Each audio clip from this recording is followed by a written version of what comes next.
Hello everyone, my name is Lomini Queenie. Today I will be going to talk about the evaluation of corporate governance of Kuala Lumpur Kepong, which is KLK we call as. And in this presentation, I will be going to talk about the KLK company overview, strength, weakness, and also what we are going to improve in this. So I will start with the company background first. KLK is the largest plantation companies in Malaysia, which also listed on Bursa Malaysia Mine Market. The KLK also operates in palm oil and oil chemicals. KLK have family-linked ownership, which Batu Kawan Berhad Holding have 48% of the shareholder. And for the board structure, 45% of independent directors involved. KLK have supported by the governance of Board of Directors, Audit and Risk Committee, and also Group Management Committee. Next, I will start with the strength. So for the first strength is robust risk governance. So KLK have the strong risk management framework which supported by ARC and GRMC oversee risk, so that internal audit reviews will going to in charge of the business risk. The second strength is board diversity. So in the KLK, there will be 30% of women directors achieved with MCCG 2021. So all the directors have different professional skills and experience. So the third strength is ESG embedded in strategy. So the Chief Sustainability Office will lead the ESG. They will use IFRS S1 and S2 for the reporting, and it is fully RSPO certification in Malaysia.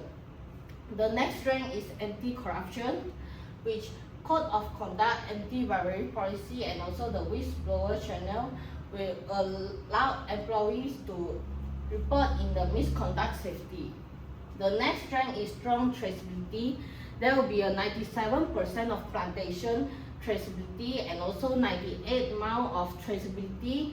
This will improve the RAM of sustainability ESG rating to go 1, so there will be a better ESG performance. The next strength is stakeholder engagement. KLK have a program which called KLK Care Program. It works with RSPO, WWF, and also Earthworm Foundation.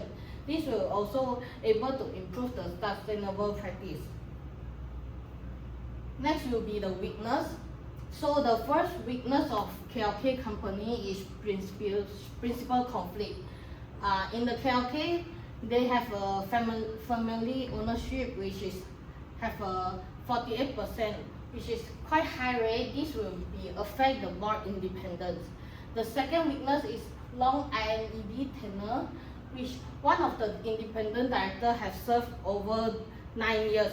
So which means that this is not fully aligned with MCCG 2021. So for the third weakness is board independence. So the independent directors may only make up to 45%. So which means that this is not a majority independent board. Next, the weakness is remuneration. So in the KLK, the senior management will pay, the pay will show in only in a total. So which means that the individual will not pay disclosure. The next weakness is ESG disclosure. As we can see in the annual report, the scope 3 emissions are limited. So means that Indonesia RSPO certification are also incomplete. The last weakness is labor and governance. So the labor issue was founded in 2024, which the board evaluation is also done internally. The last, I will talk about the recommended and also improvement. So the first will be independent board evaluation. So I recommend to use an independent external evaluator. So this is able to improve transparency and also provide a more objective evaluation. The second improvement will be strengthen board independence. It is able to increase the independence director and then apply two-tier voting after 9 years. The third one is name remuneration disclosure. The disclosure senior management pay can be paid individually so that able to increase the transparency and accountability. Next is broaden ESG reporting. So the report can be more of the scope 3 emissions so that it is able to complete the Indonesia RSPO certification.